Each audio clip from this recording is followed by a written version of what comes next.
Ako, nanlalaking butas ng ilong na ganti ni Mang Danilo, dinuduro-duro pa si Joaquin. Ama-amahan niya ako. Responsibilidad ko siya. May karapatan ako sa kanya. Wala kang kahit anong karapatan sa kanya, lalo na pagkatapos ng lahat ng masasamang ginawa mo sa kanya noon. Buong diin na sagot ni Joaquin, hindi nagpapatinag sa kabila ng matapang na asta ni Mang Danilo. Mas mabuti pang layuan mo na siya kung ayaw mong magkaroon tayo ng matinding problema. Aba, ang yabang mo ah. Porket mayor ka, akala mo kung sino ka na, pang-iinsulto ni Mang Danilo, halatang hindi natatakot. Hindi mo ako kayang takutin. At ikaw, Ligaya, mabilis itong bumaling kay Ligaya, na nakasilip lang sa likod ni Joaquin, ang mga mata ay puno ng galit at pagbabanta. Umuwi ka na sa bahay. Ngayon din. Kung hindi, humanda ka sa akin. Pagsisisihan mo ang araw na ito. Huwag mo akong susubukan. Isang malinaw, direktang banta na nagpakilabot sa bawat himaymay ng katawan ni Ligaya. Dito na hindi nakatiis si Aling Rosa. Lumapit ito sa tabi ni Joaquin, humarap din kay Mang Danilo. Mang Danilo, mahiya ka naman sa sarili mo. Wala ka ng anumang karapatan kay Ligaya. Matagal mo nang pinabayaan ang kawawang batang yan. At alam naming lahat ang mga kalupitang pinagdaanan niya sa mga kamay mo noon. Lalong nag-init ang ulo ni Mang Danilo sa sinabi ni Aling Rosa. Manahimik ka riyan, matandang hukluban. Huwag kang makisawsaw sa usapan ng pamilya. Wala kang alam. Tama na yan, malakas na sigaw ulit ni Joaquin, ang kanyang pasensya ay nauubos na. Mang Danilo, huling babala ko na ito sayo. Isa pang masakit na salita ang bitiwan mo laban kay Ligaya o kay Aling Rosa, o isa pang pagbabanta ang gawin mo, sisiguraduhin kong sa kulungan ka matutulog ngayong gabi. Isang mapang-asar na ngisi ang gumuhit sa labi ni Mang Danilo.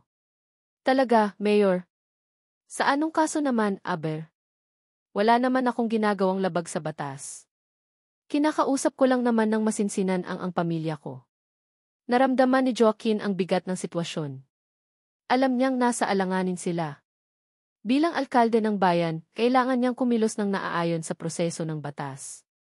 Hindi niya basta-basta maipapaaresto si Mang Danilo kung walang formal na reklamo o malinaw na ebidensya ng paglabag. Ngunit sa kabilang banda, hindi rin niya kayang manahimik na lang at hayaang patuloy na saktan o takutin nito si Ligaya. Nahaharap siya ngayon sa isang matinding alitan ng kapangyarihan at katarungan.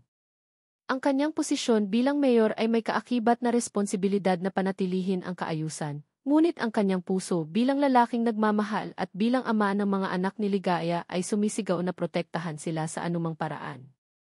Gusto niyang tapusin na ang paghahari-harian ni Mang Danilo, ngunit kailangan itong maging lehitimo.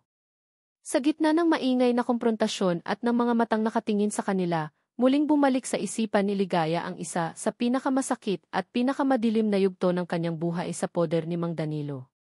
Hindi ito ang kahindik-hindik na pang-aabuso ng kanyang tunay na ama na nagbunga kina Mia at Lino, kundi ang walang tigil na emosyonal at pisikal na pagpapahirap mula sa lalaking dapat sana itinuring siyang parang tunay na anak pagkamatay ng kanyang ina.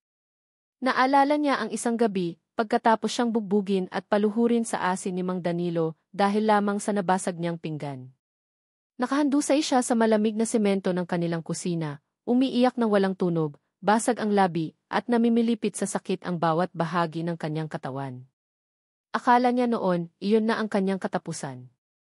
Ang sugat na idinulot ng gabing iyon sa kanyang puso at kaluluwa ay mas malalim at mas matagal maghilom kaysa sa anumang pisikal na latay. Iyon ang gabing tuluyan ang namatay ang natitirang pag-asa sa kanyang puso na magbabago pa ito. Iyon ang gabing naramdaman niyang wala na siyang kakampi sa mundo. Magdedemanda kami, biglang sabi ni Ligaya, ang boses, bagamat nanginginig pa rin, ay may bakas na ng bagong determinasyon. Napatingin sa kanya sina Joaquin at Aling Rosa, maging si Mang Danilo ay bahagyang natigilan. Isusumbong kita sa mga otoridad, Mang Danilo. Tama na ang pananakot mo. Umisi si Mang Danilo. Talaga? Sa tingin mo may maniniwala sa'yo? Matatag na sagot ni Joaquin, hinawakan ang kamay ni Ligaya. Sasamahan kita, Ligaya.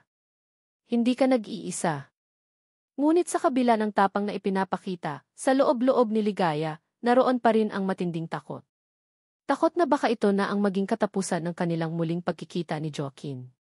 Takot na baka sa paghahangad niya ng katarungan, mas lalo lang niyang ilagay sa panganib ang sarili niya at ang kanyang mga anak. Takot na baka ang laban sa dilim na ito ay mas madilim pa sa kanyang inaasahan. Biglang may maliit na kamay na humawak sa lailayan ng bestida ni Ligaya. Si Mia kasama pala nito si Lino, nakatayo sa gilid, nakamasid sa buong pangyayari, ang mga mata ay bilog sa pagtataka at takot. Hindi nila namalayan ang pagdating ng mga bata. Bago pa man may makapagsalita, humakbang si Mang Danilo palapit kay Ligaya, ang mukha'y puno ng galit.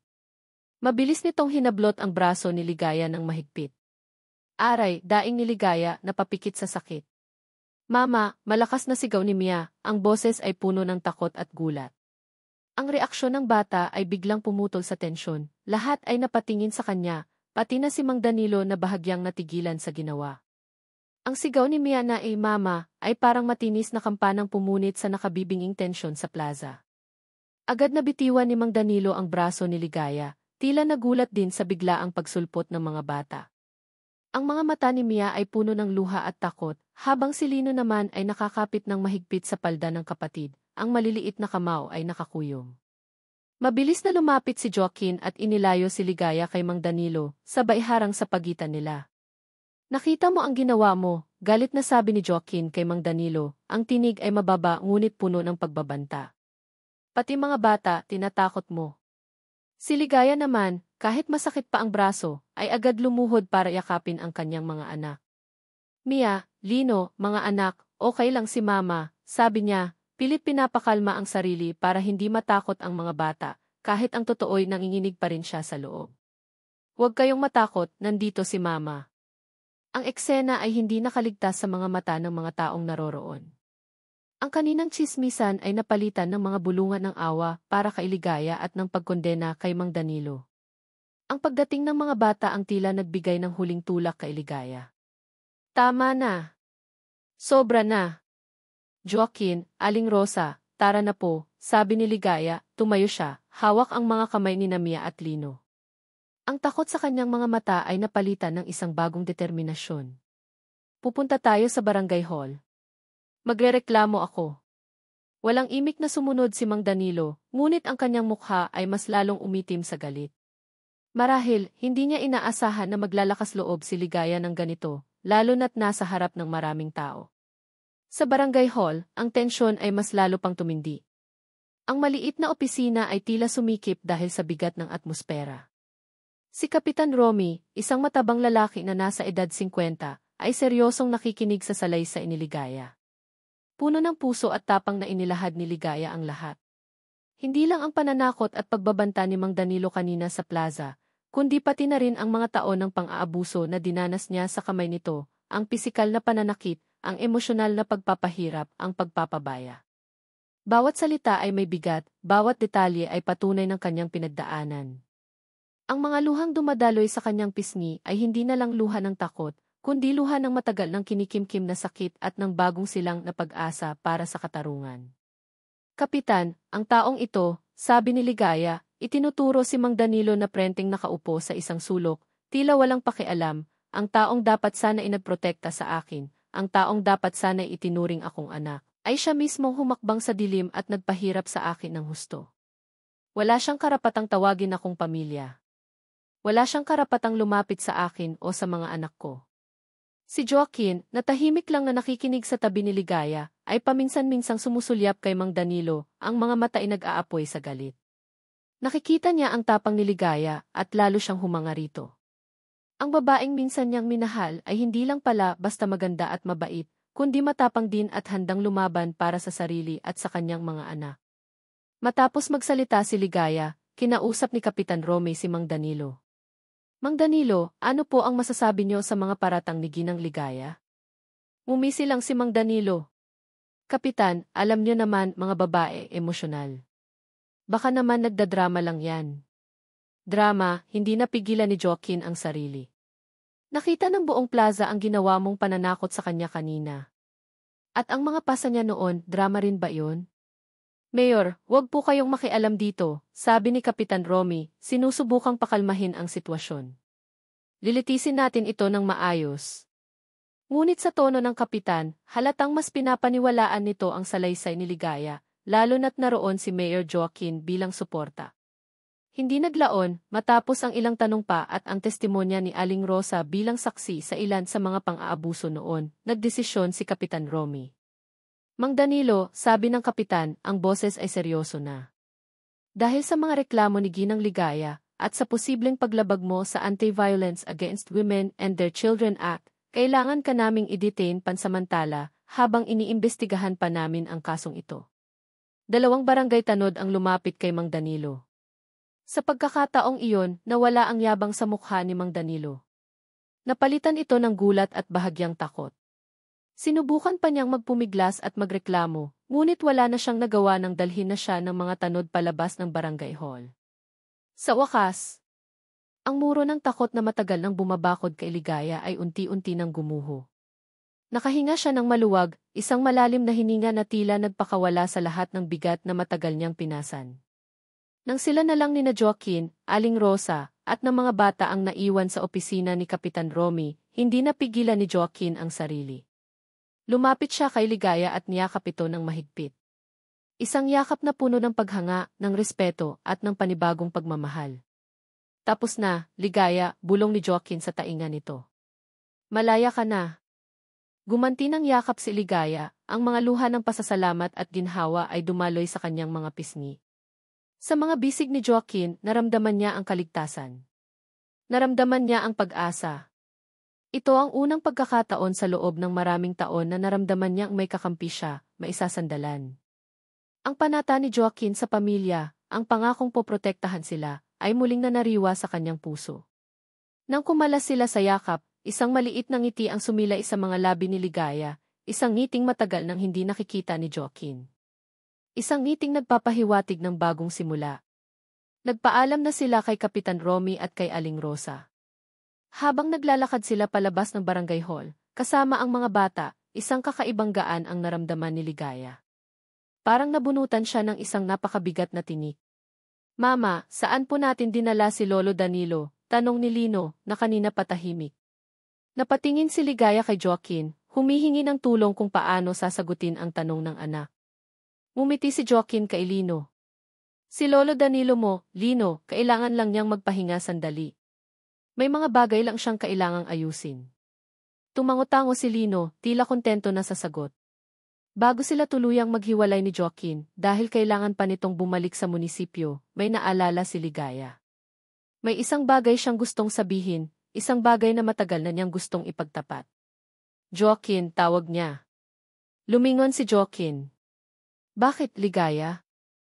Yung tungkol sa ama ni Mia at Lino di. Simula niya, medyo nahihiya pa. Sigurado ako, Joaquin. Ikaw. Ikaw lang. Isang malapad na ngiti ang sumilay sa mga labi ni Joaquin. Ang bigat na kanina pa niya nararamdaman ay biglang gumaan. Alam ko, Ligaya. Nararamdaman ko. Ngunit bago pa man sila tuluyang magpaalam, may isang maliit na papel na nahulog mula sa bulsa ng bestida ni Ligaya nang yumuko ito para ayusin ang sintas ng sapatos ni Mia, isang nakatuping papel. Mabilis itong pinulot ni Joaquin. Akala niya ay ordinaryong resibo lang o listahan ng bibilhin. Ngunit nang buksan niya ito, isang pamilyar na sulat kamay ang kanyang nakita. At ang mga salitang nakasulat doon ay tila mga kuko na kumalmot sa bagong pag-asang sumisibol sa kanyang puso. Isang sulat mula sa isang lalaking nagngangalang Elias. Ang mga salita ay puno ng pangumusta, ng mga alaala, at ng isang tanong na nagpatigil sa paghinga ni Joaquin. Ligaya, hanggang kailan ka magtatago? Alam kong hindi pa huli ang lahat para sa atin. Natigilan si Joaquin. Ang kaninang saya ay napalitan ng pagdududa. Sino si Elias? At anong ibig sabihin ng sulat na ito? Ang takot na baka may iba pang lihim si Ligaya ay muling bumalot sa kanya, mas matindi, mas masakit. Ang pagbabalik ni Joaquin sa munisipyo ay hindi nakasinggaan ng kanyang pag-alis kanina. Ang papel na hawak niya, ang sulat mula kay Elias, ay parang isang mabigat na bakal na humihila pababa sa kanyang kalooban. Umupo siya sa kanyang mesa, sa ilalim ng malamlam na ilaw ng lampara, dahil palubog na ang araw, at muling binasa ang bawat salita. Ligaya, mahal. Kumusta ka na? Sana ay nasa mabuti kang kalagayan. Matagal na rin tayong hindi nagkita, pero hindi ka nawala sa isip ko. Naaalala mo pa ba ang mga pangarap natin? Ang ating munting bahay sa tabi ng dagat. Ang ating mga pangako sa isa't isa. Alam kong marami kang pinagdaanan. Nabalitaan ko ang tungkol kay Mang Danilo. Sana ay okay ka lang. Nandito lang ako, Ligaya, kung kailangan mo ng makakausap ng masasandalan. Handa akong makinig. Ligaya, hanggang kailan ka magtatago? Alam kong hindi pa huli ang lahat para sa atin. Mahal pa rin kita. At alam kong sa puso mo may puwang pa rin ako. Naghihintay sa'yo. Elias T. Bawat salita ay parang sampal kay Joaquin. Mahal pa rin kita. Hindi pa huli ang lahat para sa atin. Sino si Elias? Gaano kahalaga ang lalaking ito sa buhay ni Ligaya? Bakit hindi ito nabanggit ni Ligaya sa kanya? Ang mga tanong ay parang mga bubuyog na nagliparan sa kanyang isipan, lumilikha ng ingay ng pagkalito. Ang selos. Iyon ang unang emosyong naramdaman niya. Isang matinding selos na sumisikip sa kanyang dibdib. Akala niya, pagkatapos ng lahat, sila na ni Ligaya. Akala niya, wala nang hahadlang pa sa kanilang pagmamahalan. Pero heto, isang bagong lihim na naman. Isang bagong multo mula sa nakaraan. Hindi na siya nakatiis. Kinuha niya ang kanyang telepono at tinawagan si Ligaya. Ilang ring bago ito sumagot. Joaquin, tanong ni Ligaya sa kabilang linya, baka sa boses ang pagod. Ligaya, nasaan ka? Tanong ni Joaquin, pilit pinapakalma ang sarili. Ayaw niyang mahalata ni Ligaya ang namumuong galit sa kanyang boses. Nandito sa bahay. Kapapatahan ko lang sa mga bata. Bakit, may problema ba? Pwede ba tayong magkita? Ngayon na. Dito sa opisina ko. May mahalaga lang akong gustong itanong. Narinig ni Joaquin ang pag-aalangan sa boses ni Ligaya. Pero Joaquin, gabi na. At pagod na rin ako. Pwede bang bukas na lang? Hindi. Kailangan ngayon na, mariing sabi ni Joaquin. Importante to, Ligaya. Ilang sandaling katahimikan bago sumagot si Ligaya. Sage. Pupunta ako. Habang hinihintay si Ligaya, hindi mapakali si Joaquin. Pabalik-balik siya sa paglalakad sa loob ng kanyang opisina. Ang sulat ay nasa kanyang kamay, lukot na dahil sa higpit ng kanyang pagkakahawak. Ang mga alaala ng masasayang sandali nila ni Ligaya noon ay napapalitan ng mga imahe ng pagdududa. Totoo nga kayang siya lang ang minahal ni Ligaya? O baka naman, panakipbutas lang siya? Nang dumating si Ligaya, halata sa mukha nito ang pagod at pag-aalala. Joaquin, ano iyon? Bakit kailangan pa nating mag-usap ngayong gabi? Hindi sumagot si Joaquin. Sa halip, inilatag niya ang sulat sa mesa, sa harap mismo ni Ligaya. Nanlaki ang mga mata ni Ligaya nang makita ang sulat. Ang kulay sa kanyang mukha ay biglang nawala. Saan mo to nakuha? Nahulog sa bulsa mo kanina, malamig na sagot ni Joaquin. Sino si Elias, Ligaya? At anong ibig sabihin ng sulat na to? Yumuko si Ligaya, hindi makatingin ang diretsyo kay Joaquin. Ang katahimikan niya ay parang isang pag-amin. Ligaya, sumagot ka, sigaw ni Joaquin, hindi na napigilan ang galit. Sino si Elias? May relasyon ba kayo? Siya ba ang dahilan kung bakit ka biglang nawala noon? Siya ba ang dahilan kung bakit mo ako iniwan? Umiling si Ligaya, nagsisimula ng mamuo ang mga luha sa kanyang mga mata. Hindi, Joaquin. Hindi totoo yan. Kung hindi totoo, bakit hindi mo sinabi sa akin ang tungkol sa kanya? Bakit kailangan ko pang malaman sa ganitong paraan? Dahil natatakot ako, sabi ni Ligaya, ang boses ay nanginginig. Natatakot akong baka hindi mo maintindihan. Ang alin ang hindi ko maiintindihan, Ligaya, tanong ni Joaquin, ang boses ay puno ng sarkasmo. Na may iba ka palang minamahal habang tayo pa? Na ginawa mo lang akong tanga? Hindi yon ganoon, Joaquin, sigaw ni Ligaya, umiiyak na. Si Elias kaibigan ko lang siya. Matagal na kaming magkakilala, bago pa kita makilala. At yung sulat hindi ko alam kung bakit niya sinabi yon. Siguro naguguluhan lang siya. Kaibigan lang. Ligaya, wag mo akong gawing tanga. Malinaw ang sinasabi sa sulat. Mahal ka niya. At mukhang mahal mo rin siya. Dito na muling bumalik kay Ligaya ang mga masasakit na salita na minsan ang sinabi sa kanya noong unang panahon pa ng kanilang relasyon ni Joaquin, noong panahong marami pa ang humahadlang sa kanila dahil sa agwat ng kanilang estado sa buhay. Hindi ka karapat-dapat para kay Joaquin. Isang hamak na taga-baryo ka lang, hindi ka bagay sa isang Velasco. Gagamitin ka lang niya. Ang mga salitang iyon, na akala niya inailibing na niya sa limot, ay muling sumariwa, mas masakit, mas tumutusok. Nagsara si Ligaya sa sarili. Ang tapang na ipinakita niya kanina sa barangay hall ay biglang naglaho. Napalitan ito ng pamilyar na takot, ng pamilyar na pakiramdam na hindi siya sapat, na hindi siya karapat-dapat sa pagmamahal ni Joaquin. Siguro nga tama sila, mahinang sabi ni Ligaya, nakayuko, ang mga luha ay patuloy sa pagdaloy. Siguro nga, hindi talaga tayo para sa isa't isa, Joaquin. Siguro, mas mabuti nang maghiwalay na lang tayo. Natigilan si Joaquin sa sinabi ni Ligaya. Hindi niya inaasahan ang ganitong reaksyon. Akala niya, ipagtatanggol ni Ligaya ang sarili, ipapaliwanag ang lahat. Pero heto, sumusuko na agad.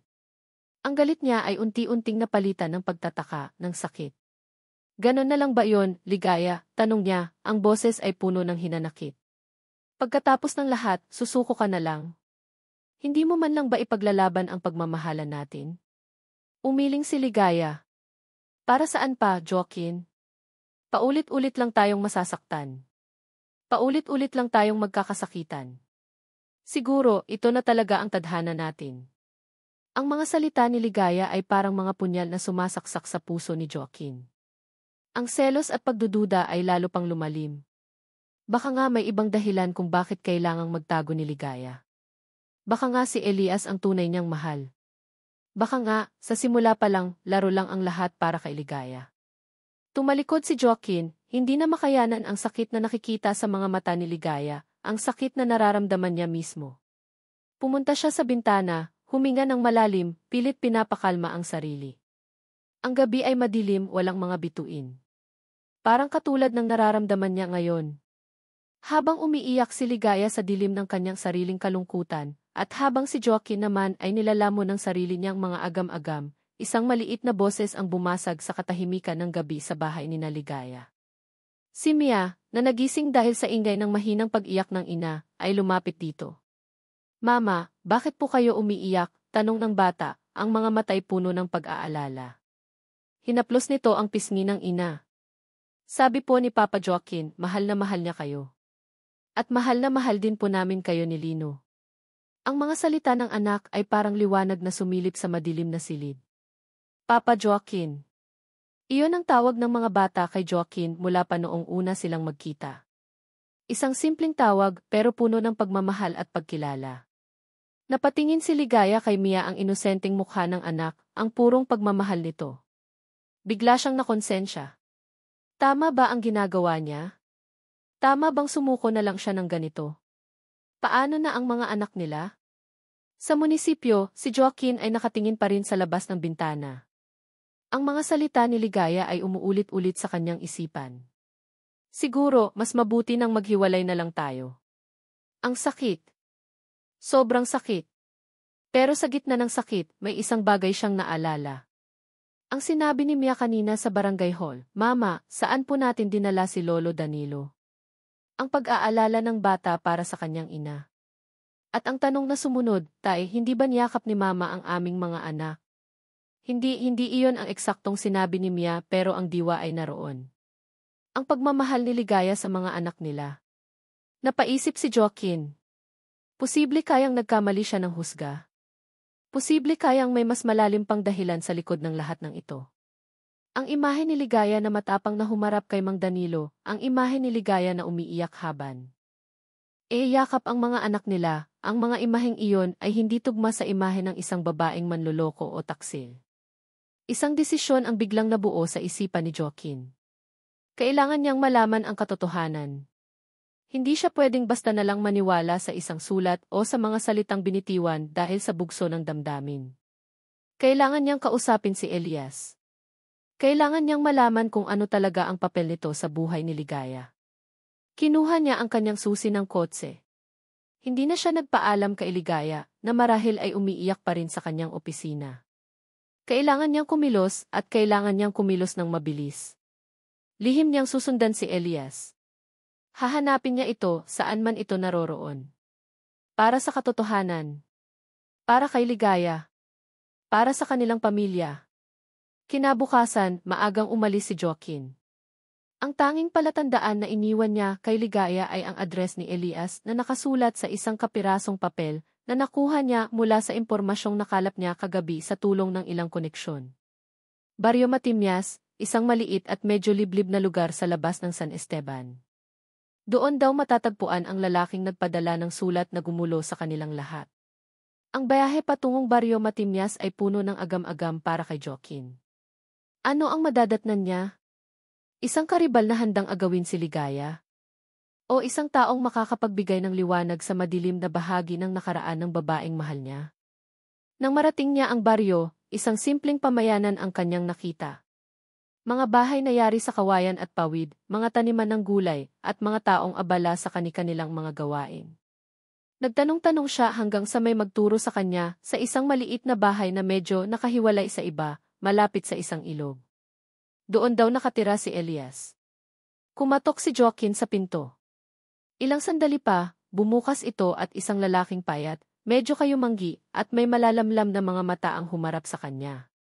Sa tingin ni Joaquin, halos kasing edad lang niya ito. Sino po sila? Tanong ng lalaki. Ikaw ba si Elias? Diretsong tanong ni Joaquin. Tumango ang lalaki. Ako nga. Ano po ang kailangan nila? Ako si Joaquin Velasco, pakilala ni Joaquin. Pwede ba tayong mag-usap? Tungkol kay Ligaya. Nagulat si Elias nang marinig ang pangalan ni Ligaya, at mas lalo pa nang makilala si Joaquin. Ang mayor ng San Esteban. Pinatuloy niya ito sa kanilang maliit na sala. Ano ang kailangan mong malaman tungkol kay Ligaya? Tanong ni Elias, naupo sila sa mga silyang yari sa kawayan. Ang sulat, sabi ni Joaquin, walang paligoy-ligoy. Ang sulat na ipinadala mo sa kanya. Ano ang ibig sabihin noon? Huminga ng malalim si Elias. Alam kong darating ang araw na ito. Ang araw na kailangan kong ipaliwanag ang lahat. Tumingin siya kay Joaquin. Mahal ko si Ligaya, Mayor. Mahal na mahal. Pero alam kong hindi ako ang mahal niya. Natigilan si Joaquin. Hindi niya inaasahan ang ganitong pag-amin. Noong mga bata pa kami, pagpapatuloy ni Elias, kami ni Ligaya ang laging magkasama. Para kaming magkapatid. Nangako kami sa isa't isa na walang iwanan. Pero dumating ka sa buhay niya, Mayor. At nakita ko kung paano siya sumaya. Nakita ko kung paano kumislap ang mga mata niya sa tuwing kasama ka niya. At alam kong wala na akong lugar sa puso niya. Pero bakit mo isinulat yon sa sulat? Tanong ni Joaquin. Bakit mo sinabing hindi pa huli ang lahat para sa atin?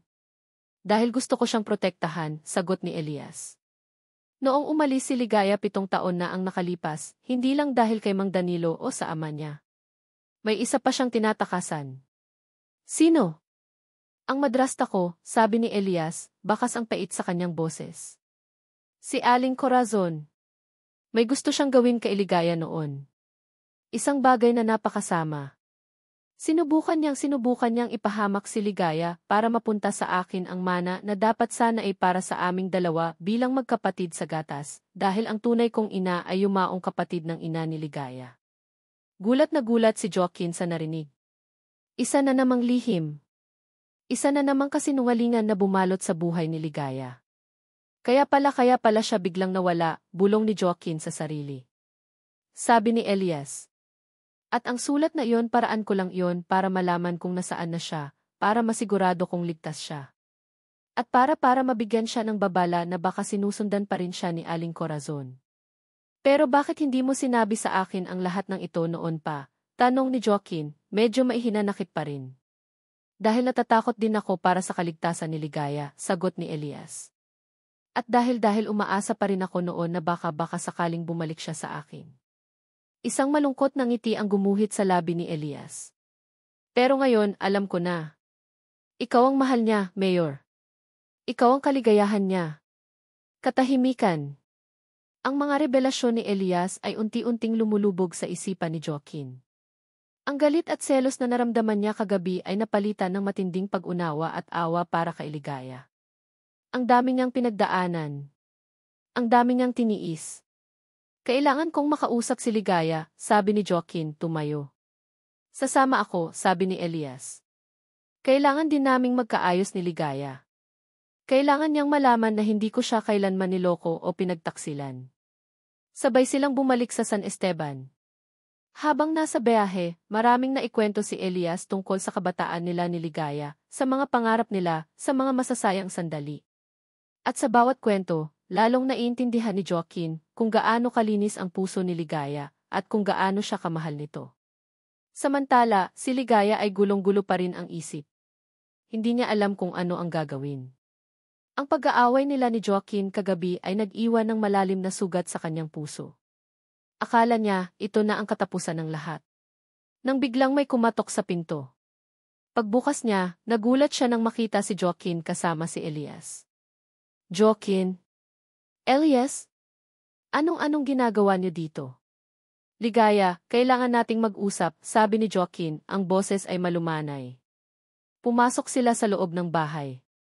Naroon din sina Mia at Lino, naglalaro. Ligaya, simula ni Elias, patawarin mo ako kung nagdulot ng gulo ang sulat ko. Wala akong ibang intensyon kundi ang malaman kung okay ka lang. At para humingi ng tawad sa lahat ng kasalanan ng pamilya ko sa'yo. Tumingin si Ligaya kay Elias, pagkatapos kay Joaquin. Ang mga mata ni Joaquin ay puno ng pag-unawa at pagmamahal. Ligaya, sabi ni Joaquin, lumapit sa kanya, hinawakan ang kanyang mga kamay. Patawarin mo ako kung nagduda ako sa'yo. Patawarin mo ako kung nasaktan kita. Ngayon, naiintindihan ko na ang lahat. Ang tapang mo, Ligaya. Ang tatag mo. At ang laki ng puso mo. Napaiyak si Ligaya. Ang mga luhang iyon ay hindi na luha ng sakit, kundi luha ng ginhawa, ng pasasalamat. Joaquin ni. Hindi mo kailanman sinama si Elias, Ligaya, pagpapatuloy ni Joaquin. Biktima rin siya, tulad mo. At ikaw ang pinakamatapang na babaeng nakilala ko. Niyakap ni Joaquin si Ligaya ng mahigpit. Isang yakap na nagpapahiwatig ng pagpapatawad, ng pagtanggap, ng panibagong simula. Lumapit sina Mia at Lino, yumakap din sa kanila. Mama! Papa Joaquin! Si Elias ay nakangiting nakamasid sa kanila. Isang ngiting may bahid ng lungkot, pero mas nangingibabaw ang saya para sa dalawang taong mahal niya. Sa wakas, pagkatapos ng maraming taon ng pagtatago, ng takot, ng mga lihim, ang katotohanan ay lumabas na. Ang mga sugat ng nakaraan ay unti-unti nang naghihilom. Nagtipon ang buong pamilya. Si Ligaya, si Joaquin, si Mia at Lino. At si Elias, na hindi man nila kadugo, ay naging bahagi na rin ng kanilang pinalawak na pamilya, bilang isang tapat na kaibigan. Naglakad sila palabas ng bahay, patungo sa maliit nilang hardin. Ang araw ay unti-unti nang sumisikat, nagbibigay ng gininto ang liwanag sa paligid. May dalang pag-asa ang bawat sinag nito. Nakangiti sila, ang mga puso'y puno ng saya at pasasalamat. Habang naglalakad sila, may isang bagay na nakatawag ng kanilang pansin. Isang maliit na payong na nakasabit sa bakod. Isang payong na hindi nila alam kung saan nanggaling. Nang kunin ito ni Joaquin, may nakita silang maliit na papel na nakadikit dito. Isang maikling sulat. Para kina Ligaya, Joaquin, Mia at Lino. Naway ang payong na ito ay magsilbing simbolo ng proteksyon at pagmamahal sa inyong pamilya. At naway magbigay ito ng lilim sa pagdating ng bagong miyembro ng inyong pamilya, si Baby Himig. Nagmamahal. Isang kaibigan. Nagkatinginan sina Ligaya at Joaquin, ang mga matay puno ng gulat at kaligayahan. Hinaplos ni Joaquin ang tiyan ni Ligaya, na bahagya ng umuumbok. Isang bagong himig ang paparating sa kanilang buhay. Isang bagong kabanata.